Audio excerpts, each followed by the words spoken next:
سانپ کو کندنی نے اپنی گردن میں لپیٹ لیا تھا۔ وہ ایک عشوہ تراز نرتکی کی طرح بڑے انداز سے چلتی سلطان کی طرف آئی، جھونپڑے کے سامنے بیٹھ گئی اور اپنے لمبے بالوں میں انگلیاں پھیرتے ہوئے سلطان کو تکنے لگی۔ تم میرے پتی دیو نہیں ہو تو اب بن جاؤ۔ سلطان سمجھ گیا کہ سانپوں کی دیوداسی کے عزائم ٹھیک نہیں ہیں۔ وہ اسے اٹھا کر دور پھینک دینا چاہتا تھا، مگر اسے کندنی سے نسرین کا سراغ لگوانا تھا۔ اپنے پاکیزہ کردار پر گناہ کا داغ لگوانا بھی اسے گوارا نہیں تھا۔ سلطان اٹھ کر جھونپڑی سے باہر آ گیا۔ اس نے کندنی سے معافی مانگی اور کہا، مجھے کیا پتا تھا کہ یہ تمہارا ناگمنی ہے، مجھے معاف کر دو کندنی۔ اب یہ میرے پاس آئے گا تو میں اس کے ساتھ کھیلوں گا، بڑے شوق سے کھیلوں گا۔ کندنی پر سلطان کے محبت آمیز لہجے کا شدید اثر ہوا۔ وہ اس کے مزید قریب آ گئی۔ سلطان تھوڑا پیچھے سے رک گیا۔ چاند درختوں کے اوپر آ گیا تھا۔ کندنی کا سانپ پھنکارنے لگا۔ اس نے سانپ کلائی پر سے اتار کر گھاس پر چھوڑ دیا اور سلطان کی طرف گہری نگاہوں سے دیکھتے ہوئے بولی، تم میرے سانپ سے ڈرتے ہو نا؟ لو، میں نے اسے چھوڑ کر دور کر دیا ہے، اب تو تمہیں کوئی اعتراض نہیں ہونا چاہیے۔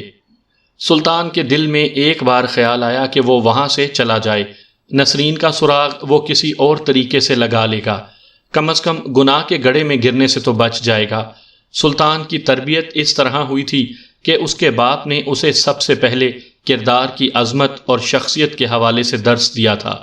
سلطان کو مذہبی طور پر نہیں بلکہ سائنس اور جدید علوم کی روشنی میں سمجھایا تھا کہ فحاشی کے منفی اثرات کس طرح پہلے اپنے آپ اور پھر فضاؤں میں مرتب ہوتے ہیں، اور اس کے رد عمل کے طور پر کہاں کہاں دوزخ کی آگ بھڑک اٹھتی ہے۔ اس کے بعد سلطان کے باپ نے اسے اپنے دین کی روشنی میں بتایا تھا کہ اللہ تعالیٰ نے اس گناہ سے بچنے کے واضح طور پر ہدایت کی ہے۔ سلطان کے لیے یہ بڑی آزمائش کی گھڑی تھی۔ اسے گناہ سے بھی بچنا تھا اور کندنی کی ہمدردیوں کو بھی ہاتھ سے نہیں کھونا تھا۔ سلطان نے دل میں اللہ سے دعا مانگی کہ یا اللہ، اس کڑی آزمائش میں مجھے ثابت قدم رکھنا۔ کندنی اس کے بہت قریب گھاس پر بیٹھی تھی۔ اس کا سانپ ذرا فاصلے پر پھن اٹھائے تھوڑی تھوڑی دیر بعد انہیں دیکھ رہا تھا۔ سلطان آخر پڑھا لکھا اور ہوش مند نوجوان تھا۔ اس نے کندنی کو پیار محبت کی باتوں میں لگا لیا۔ کندنی نے پوچھا، کیا تم اپنی منگیتر کملا سے بہت پریم کرتے ہو؟ سلطان کو معلوم تھا کہ کندنی کے دل میں کس قسم کے جذبات بیدار ہو چکے ہیں۔ اس نے کہا، مجھے اس سے اتنا پریم تو نہیں ہے، مگر وہ میری منگیتر ہے اور اس کو تلاش کرنا میرا فرض بنتا ہے۔ کندنی نے سلطان کے کندھے پر سر رکھ دیا۔ کیا تم مجھ سے پریم نہیں کرتے؟ میں تو تم سے بڑا پریم کرتی ہوں۔ میں نے تمہیں اپنا پتی دیو سمجھ لیا ہے۔ سلطان بالکل ساکت ہو کر بیٹھا رہا۔ جب کندنی اظہار محبت میں مزید آگے بڑھی تو سلطان نے اچانک زور زور سے کھانسنا شروع کر دیا، جیسے اسے کھانسی لگ گئی ہو۔ کندنی نے سر پیچھے ہٹا لیا اور فکر مند ہو کر بولی، کیا ہوا کانشی؟ ٹھہرو، میں تمہیں دوا کھلاتی ہوں۔ کندنی دوڑ کر اپنی جھونپڑی کے اندر گئی، وہاں سے مٹی کا ایک پیالہ اٹھا لائی۔ اس میں بوٹی کا ایک عرق تھا۔ اس نے سلطان کو عرق کے چند ایک قطرے پلائے۔ ان کا ذائقہ میٹھا تھا۔ سلطان بولا، اب میں ٹھیک ہوں۔ کندنی، مجھے نیند آ رہی ہے، میں سونا چاہتا ہوں۔ ہاں ہاں، تم سو جاؤ کانشی، صبح تم بالکل ٹھیک ہوگے۔ سلطان جھونپڑی میں جا کر چھال پر لیٹ گیا اور خدا کا شکر ادا کرنے لگا کہ آزمائش کا وقت خیریت سے گزر گیا تھا، مگر کندنی پیچھے ہٹنے کے لیے آگے نہیں بڑھی تھی۔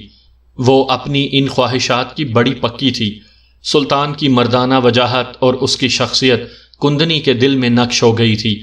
اس نے دل میں فیصلہ کر لیا ہوا تھا کہ وہ سلطان کو اپنے سے الگ نہیں کرے گی۔ نہ صرف یہ کہ اس کی منگیتر کملا کا وہ سراغ نہیں لگائے گی، بلکہ سلطان کو بھی اپنے پاس ہی رکھے گی۔ اس کے لیے اسے منفی حربے ہی کیوں نہ استعمال کرنے پڑتے۔ دوسرے دن سلطان جھونپڑے میں دیر تک سویا رہا۔ کندنی اپنی عادت کے مطابق سورج نکلتے ہی بیدار ہو گئی تھی۔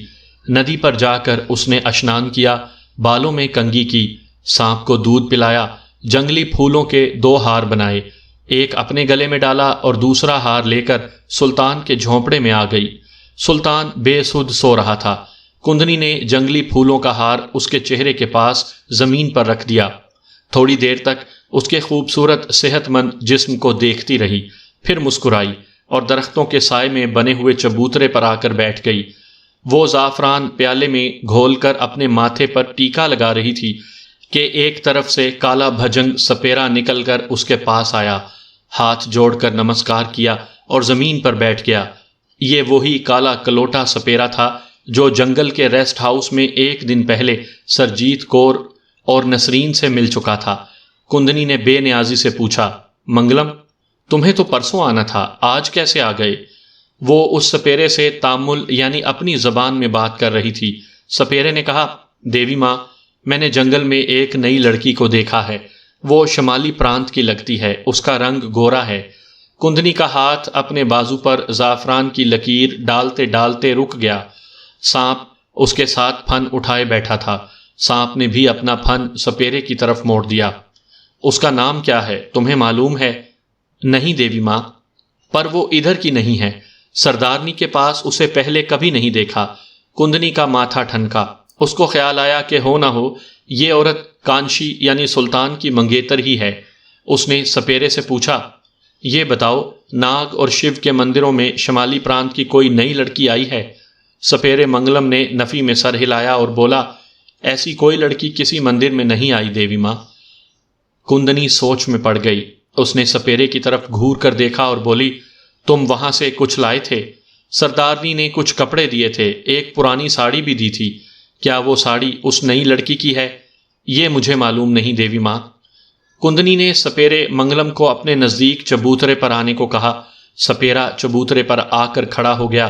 کندنی نے اسے حکم دیا، ابھی جنگل میں جاؤ اور پوری طرح سراغ لگاؤ کہ وہ گوری لڑکی کون ہے، اس علاقے میں کیوں آئی ہے، اور کیا پرانی ساڑی اسی کی ہے؟ یہ کام جلدی کرنا ہے۔ سپیرا ہاتھ جوڑ کر اٹھا اور جدھر سے آیا تھا ادھر کو چل دیا۔ اتنی دیر میں سلطان بیدار ہو چکا تھا۔ وہ جھونپڑے سے نکل کر کندنی کی طرف آنے کے بجائے ندی کی طرف چل پڑا۔ ندی پر جا کر اس نے منہ ہاتھ دھویا اور واپس کندنی کے پاس آ کر بیٹھ گیا۔ اس دوران اس نے وہی چاول چائے کا ناشتہ تیار کر رکھا تھا۔ کچھ جنگلی کیلے اور ناریل بھی ساتھ تھے۔ دونوں نے مل کر ناشتہ کیا۔ کندنی نے باتوں باتوں میں سلطان سے پوچھا، تمہاری منگیتر کملا کی شکل صورت کیسی ہے؟ کیا وہ بھی تمہاری طرح گوری چٹی ہے؟ سلطان کی آنکھوں کے سامنے نسرین کا چہرہ آ گیا۔ اداس ہو کر بولا، ہاں کندنی، وہ بڑی خوبصورت ہے۔ اس کا رنگ میری طرح بلکہ مجھ سے بھی زیادہ گورا ہے۔ اس کی آنکھیں بڑی بڑی ہیں، بائیں گال پر ذرا اوپر کر کے چھوٹا سا کالا تل ہے۔ کندنی نے سارا حلیہ ذہن میں بٹھا لیا۔ کندنی کو سلطان کے ہندو ہونے پر بھی شک ہونے لگا۔ سلطان سے پہلی ملاقات میں اسے شک پڑ گیا تھا کہ یہ نوجوان ہندو نہیں مسلمان ہے۔ اس روز کندنی جنگل سے ایک خرگوش مار کر لائی تھی اور اسے بھون کر جب سلطان کو کہا کہ یہ کھا لے تو سلطان نے پوچھا تھا کہ کیا یہ جھٹکا ہے؟ سلطان کے منہ سے قدرتی طور پر یہ بات نکل گئی تھی کیونکہ وہ مسلمان تھا۔ دین کے احکامات اور دین کی حرمت اس کے خون میں شامل تھی۔ بعد میں اس نے کندنی کے آگے بڑی وضاحت کرنے کی کوشش بھی کی۔ ہمارے پتا جی آریہ سماجی تھے، وہ جھٹکا پسند نہیں کرتے تھے، وغیرہ وغیرہ۔ مگر کندنی کو وہیں سے شک پڑ گیا تھا کہ دال میں کچھ کالا ضرور ہے۔ جس جنگل میں نسرین سردارنی سرجیت کور کے ساتھ رہ رہی تھی وہ رامی شورم سے زیادہ دور نہیں تھا۔ موٹر لاری میں 1 گھنٹے کا سفر تھا۔ جنگلوں میں چونکہ کٹائی کا سلسلہ شروع ہو چکا تھا، اس کی وجہ سے اس طرف جو سڑک جاتی تھی اس پر لاریاں چھکڑے چلتے رہتے تھے۔ سپیرا منگلم اسی روز دوپہر کو جنگل کے ریسٹ ہاؤس میں پہنچ گیا۔ وہ اس طرح ریسٹ ہاؤس کے سامنے آیا کہ ایک سانپ کو اس نے دم سے پکڑ رکھا تھا۔ سرجیت کور برآمدے میں بیٹھی اخبار پڑھ رہی تھی۔ وہ سپیرے کو دیکھ کر بولی، کیا بات ہے منگلم، تم بڑی جلدی پھر آ گئے ہو؟ منگلم نے سانپ کی طرف اشارہ کر کے کہا، دیوی جی، اس سانپ کی تلاش میں آیا تھا، بڑا زہریلا سانپ ہے۔ مجھے خبر ملی تھی کہ یہ ریسٹ ہاؤس کے آس پاس کہیں چھپا ہوا ہے۔ سوچا کہیں آپ کو نقصان نہ پہنچا دے، اس لیے اسے پکڑنے آ گیا۔ میں نے اسے پکڑ لیا ہے، اب آپ بے فکر ہو جائیں۔ منگلم نے سانپ کو پٹاری میں بند کر دیا اور برآمدے میں سردارنی سرجیت کور سے ہٹ کر فرش پر بیٹھ گیا اور ادھر ادھر کی باتیں کرنے لگا۔ سرجیت نے کہا، منگلم چائے پیو گے؟ ہاں دیوی جی، بڑی کرپا ہے آپ کی۔ سرجیت نے نوکر کو بلا کر چائے لانے کے لیے کہا۔ منگلم نے پوچھا، وہ گوری عورت کہاں ہے دیوی جی؟ سرجیت کور ہنس کر بولی، کون؟ ساوتری؟ اچھا، وہ جنگل میں سیر کرنے گئی ہے، ابھی آ جائے گی۔ بڑی بھاگوان عورت ہے جی، وہ چہرے سے ہی لگتا ہے۔ سرجیت کور نے اخبار ایک طرف ڈالتے ہوئے کہا، ارے نہیں منگلم، وہ تو بیچاری بڑی مصیبت کی ماری ہے، اپنے بھائی کی تلاش میں آئی تھی، وہ نہیں ملا تو میرے ہاں کچھ دن ٹھہر گئی۔ اس کا نام کیا ہے جی؟ ساوتری نام ہے اس کا، مگر تم کیوں پوچھ رہے ہو؟ اب سپیرے نے اپنے خاص حربے سے کام لیا اور فرش پر 2-3 لکیریں کھینچ کر بولا، دیوی ماں، میرا یوگ بتاتا ہے کہ اس روز آپ نے مجھے جو پرانے کپڑے دیے تھے وہ ساڑی اسی عورت کی ہے۔ سرجیت کور ہنس کر بولی، تمہارا حساب بالکل ٹھیک ہے منگلم، وہ ساڑی ساوتری ہی کی تھی۔ اچھا اس کے بارے میں کچھ اور بتاؤ، تمہارا حساب کیا کہتا ہے؟ اس کا بھائی بمبئی میں کہاں ہے؟ منگلم سپیرے نے یوں ہی 2-4 لکیریں مزید کھینچیں اور تھوڑی دیر خاموش رہ کر بولا، دیوی جی، یہ عورت مجھے بڑی پراسرار لگتی ہے۔ سرجیت کور نے دیکھا کہ سامنے سے نسرین چلی آ رہی تھی، وہ ہنس کر بولی، ساوتری ادھر آؤ، یہ سپیرا منگلم تمہاری قسمت کا حال بتا رہا ہے، تم یہاں بیٹھ کر اپنی قسمت کا حال معلوم کرو، میں رسوئی میں کھانا پکانے جا رہی ہوں۔ نسرین نے سپیرے کو پہچان لیا کہ یہ اسی دن والا سپیرا ہے۔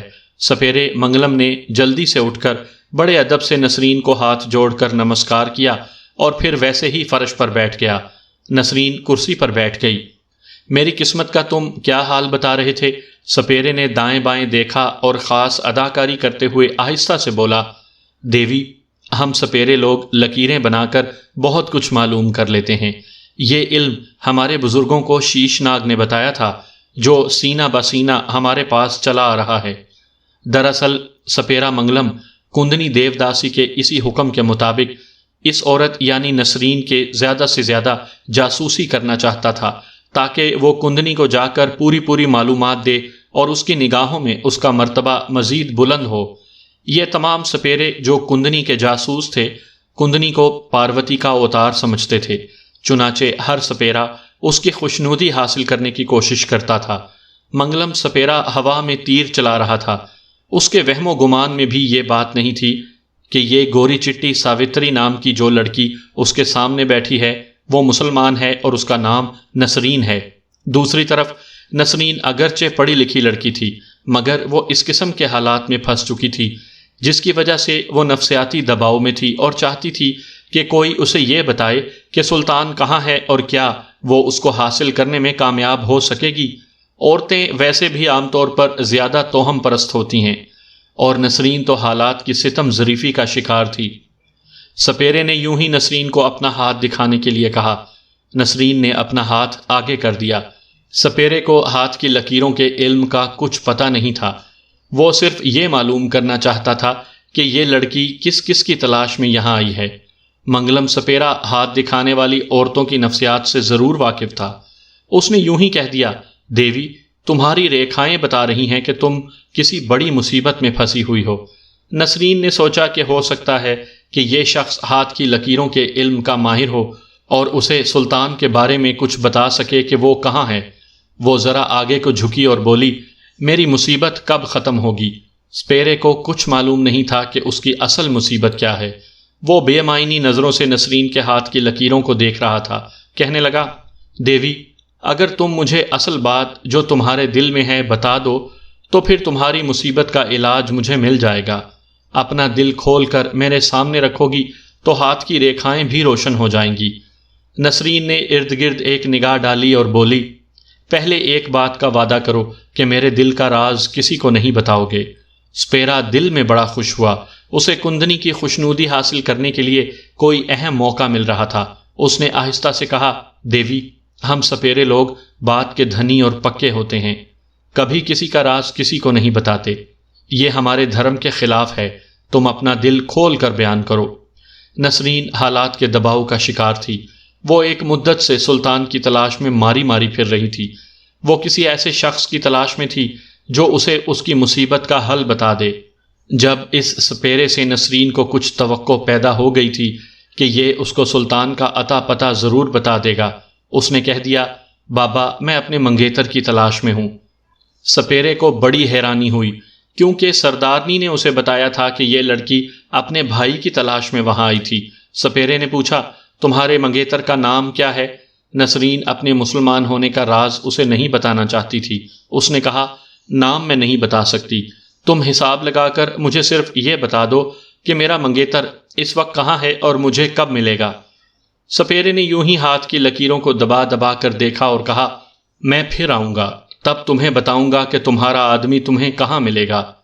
سپیرا منگلم اٹھ کھڑا ہوا۔ اسے نسرین کے بارے میں 2 معلومات حاصل ہو گئی تھیں۔ ایک یہ کہ پرانی ساڑی اسی عورت کی تھی، دوسری یہ کہ یہ عورت اپنے بھائی کی نہیں بلکہ اپنے منگیتر کی کھوج میں وہاں آئی ہوئی تھی۔ یہ دونوں معلومات سپیرے کے لیے سب سے بڑی وزنی تھیں اور اسے یقین تھا کہ کندنی دیوی بڑی خوش ہوگی۔ سپیرا منگلم وہیں سے واپس روانہ ہو گیا۔ وہ رات کو کندنی کے پاس پہنچا۔ اس وقت سلطان ندی پر نہانے کے لیے گیا ہوا تھا۔ کندنی دیوداسی جھونپڑے میں بیٹھی اپنے سانپ بچے سے کھیل رہی تھی۔ سپیرے منگلم نے ہاتھ باندھ کر نمسکار کیا اور جھونپڑے میں آ کر زمین پر بیٹھ گیا۔ منگلم، کیا پتہ کر کے آئے ہو؟ سپیرے نے کہا، دیوی ماں، میں 2 باتیں معلوم کر کے لایا ہوں۔ پہلی بات میں نے یہ معلوم کی ہے کہ جو کپڑے مجھے سردارنی نے دیے تھے ان میں پرانی ساڑی اس گوری لڑکی کی ہی ہے۔ اور دوسری بات کون سی ہے؟ کندنی نے بات کاٹ کر کہا۔ سپیرا بولا، دیوی ماں، دوسری بات میں نے یہ معلوم کی ہے کہ یہ عورت یہاں اپنے منگیتر کی تلاش میں آئی ہے۔ کندنی چونکی، یہ تم کس طرح کہہ رہے ہو؟ سپیرے نے کہا، دیوی ماں، یہ بات خود مجھے اس گوری لڑکی نے بتائی ہے۔ پھر سپیرے منگلم نے سارے واقعات شروع سے آخر تک بیان کر دیے۔ کندنی کے چہرے کے تاثرات بدل گئے۔ اس نے سپیرے سے پوچھا، اس لڑکی نے اپنے منگیتر کا نام نہیں بتایا؟ سپیرا بولا، میں نے پوچھا تھا مگر وہ کہنے لگی کہ میں تمہیں نام نہیں بتا سکتی۔ کندنی کا شک یقین میں بدل گیا۔ لڑکی نے نام اس لیے نہیں بتایا تھا کہ اس کے منگیتر کا حلیہ مسلمانوں والا تھا۔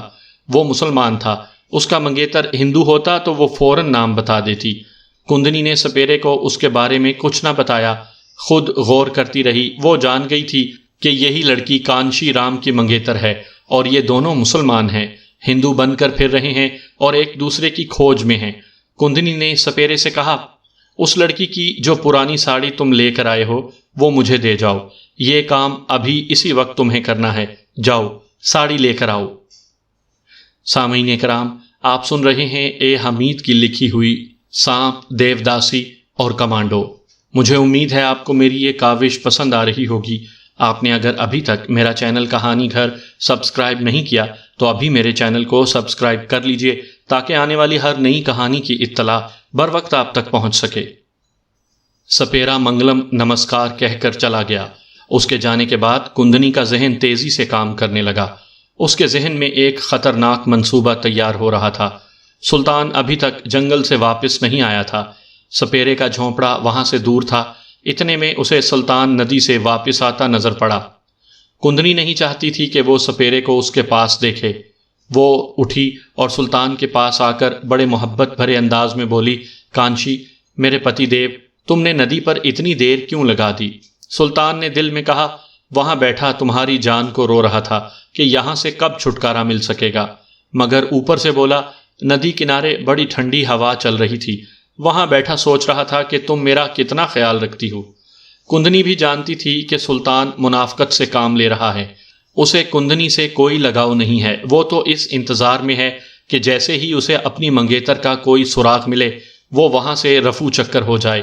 لیکن کندنی بڑی خونخوار قسم کی عورت تھی۔ اس پر ساری زندگی مردوں نے ظلم کیا تھا۔ مردوں کے ظلم سہ سہ کر اسے مردوں سے نفرت ہو گئی تھی اور اس کے دل میں کسی مرد کے لیے ذرا سی بھی ہمدردی کا جذبہ باقی نہیں رہا تھا۔ اسے یہ بھی گوارا ہی نہیں تھا کہ جس مرد کو وہ اپنے لیے رکھنا چاہتی ہے، جس سے وہ جسمانی طور پر پیار کرنے لگی ہے، اسے کوئی چھین کر لے جائے یا وہ از خود اس سے چھٹکارا حاصل کرنے کی کوشش کرے۔ سپیرے نے جو معلومات حاصل کی تھیں ان کی روشنی میں ایک بات تو کھل کر سامنے آ گئی تھی کہ ریسٹ ہاؤس والی لڑکی سلطان کی منگیتر ہی ہے۔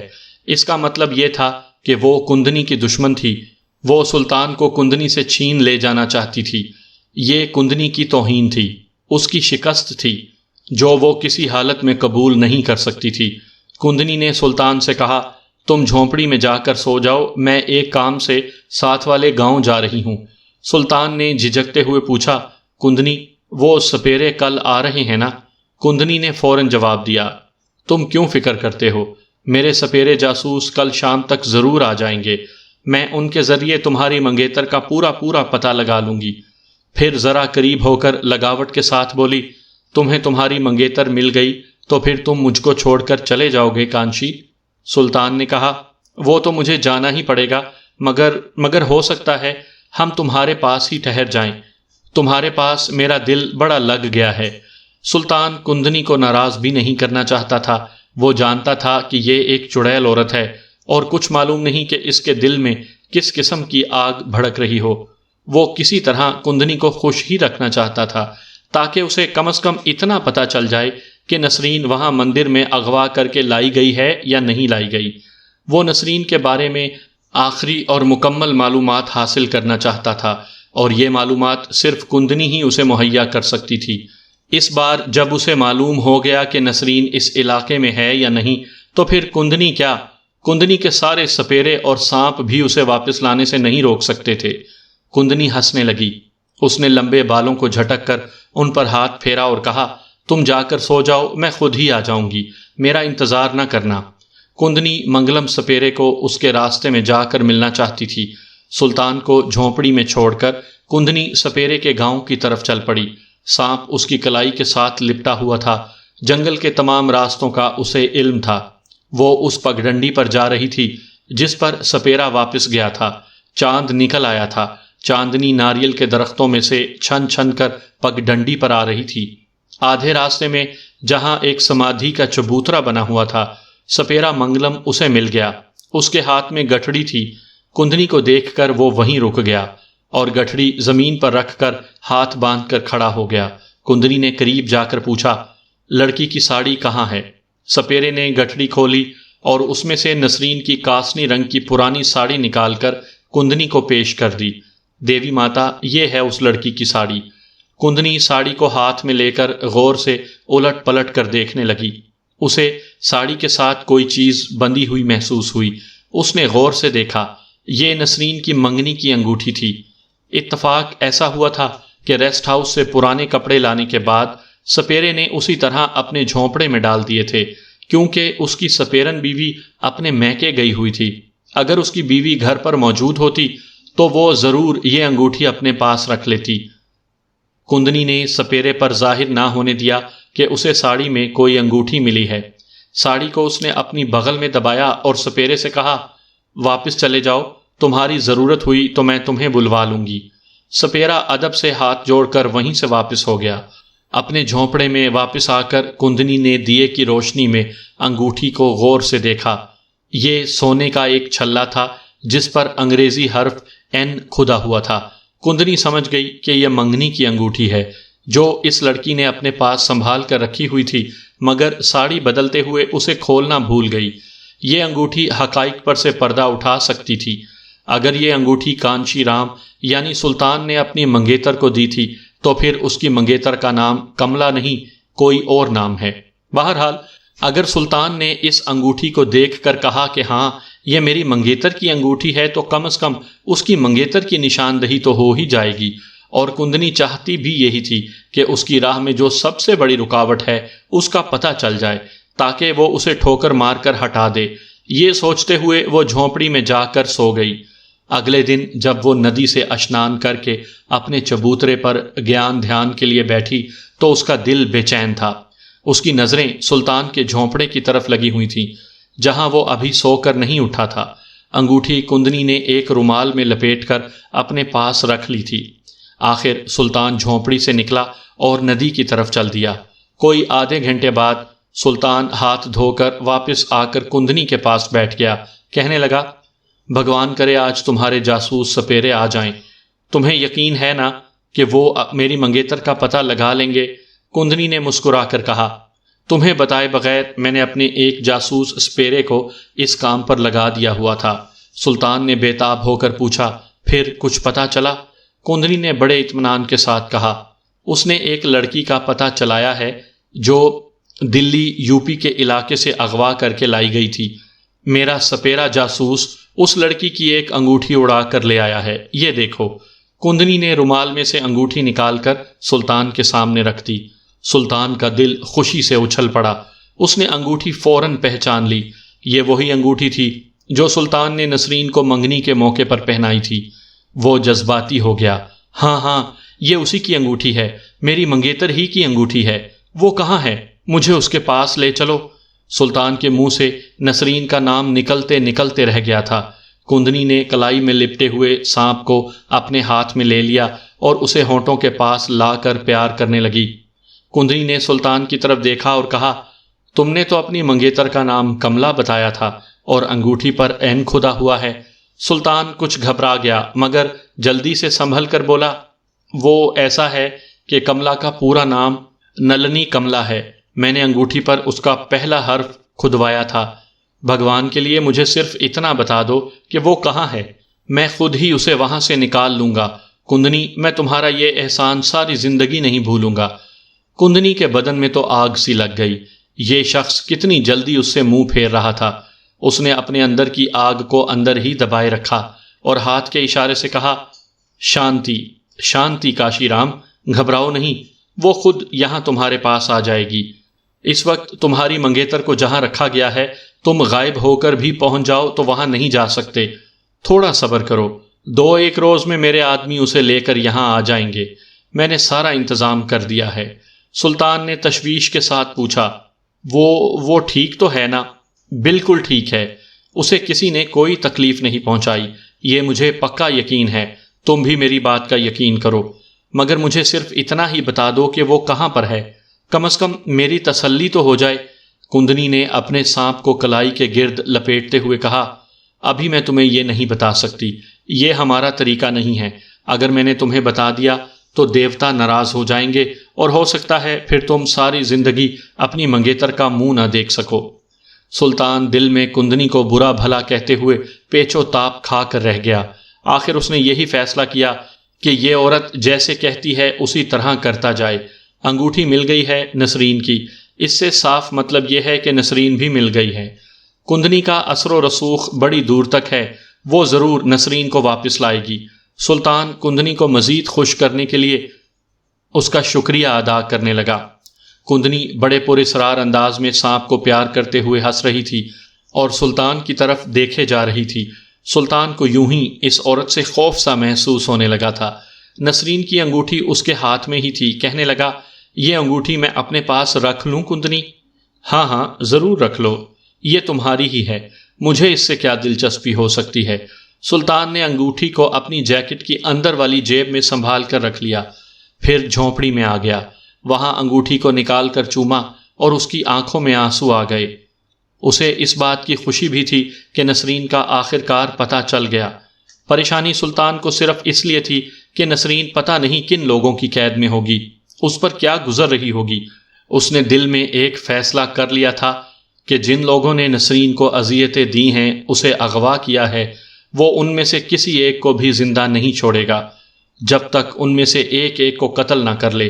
پاکستان واپس نہیں جائے گا، لیکن خود اسے ابھی کیسے کیسے اندھوناک حادثات سے گزرنا تھا، اس کی سلطان کو خبر ہی نہیں تھی۔ دوسری جھونپڑی میں دیوداسی کندنی ایک عجیب و غریب عمل کرنے میں مصروف تھی۔ اس نے جھونپڑی کا دروازہ بند کر رکھا تھا، ناریل کے تیل کا چراغ جل رہا تھا، نسرین کی ساڑی اس کی گود میں پڑی تھی، سامنے ایک پٹاری رکھی تھی اور وہ کوئی منتر پڑھ کر اس پر پھونک رہی تھی۔ منتر ختم کرنے کے بعد اس نے پٹاری کا منہ کھول دیا۔ اس کے اندر سے مٹیالے رنگ کا بالشت بھر کا سانپ خوفناک پھونکار کے ساتھ اچھل کر باہر آ گیا۔ اس نے اپنا چھوٹا سا پھن کھول رکھا تھا، اس کی سرخ زبان بار بار باہر نکل رہی تھی، اس کی آنکھیں اس قدر گرم تھیں کہ یہ گرمی کندنی کو بھی محسوس ہو رہی تھی۔ کندنی نے مٹیالے سانپ کو ہتھیلی پر اٹھا لیا۔ سانپ نے اپنا پھن دوبارہ کندنی کے آگے پھیلا دیا۔ کندنی کے منہ سے سسکار کی آواز نکلی، سانپ جھومنے لگا۔ تھوڑی دیر تک وہ کندنی کی ہتھیلی پر بیٹھا جھومتا رہا، پھر ساکت ہو گیا۔ اس کی آنکھیں کندنی کے چہرے پر گڑی ہوئی تھیں۔ کندنی نے اپنی زبان میں سانپ کی طرف گھورتے ہوئے کہا، میں تجھے اپنی دشمن کے پاس بھیج رہی ہوں۔ یہ میری دشمن کی ساڑی ہے، اس میں اس کے بدن کی بو رچی ہوئی ہے، اس کی بو سونگھ لے اور رامانتھن کے جنگل میں جا، وہیں دشمن موجود ہے، اس کو جاتے ہی 3 بار ڈس اور واپس اپنی پٹاری میں آ کر بیٹھ جا۔ یہ پٹاری کھلی ہوئی ہوگی۔ کندنی نے نسرین کی ساڑی کا پلو پکڑ کر سانپ کے منہ کے آگے کر دیا۔ سانپ بار بار اسے سونگھنے لگا۔ اس کی نوکیلی 2 شاخہ زبان نسرین کی ساڑی سے ٹکرا رہی تھی۔ کندنی نے سانپ کو ساڑی پر چھوڑ دیا۔ انتہائی زہریلا مٹیالہ سانپ ساڑی کی سلوٹوں میں لوٹ پوٹ ہونے لگا، کبھی اس طرف نکل جاتا، کبھی اس طرف نکل جاتا۔ اب ساڑی میں موجود نسرین کے بدن کی خوشبو پوری طرح سانپ کے جسم میں رچ بس گئی تھی۔ سانپ اچھلا اور کندنی کی ہتھیلی پر بیٹھ گیا۔ کندنی کے چہرے پر اس وقت ایک شیطانی مسکراہٹ تھی۔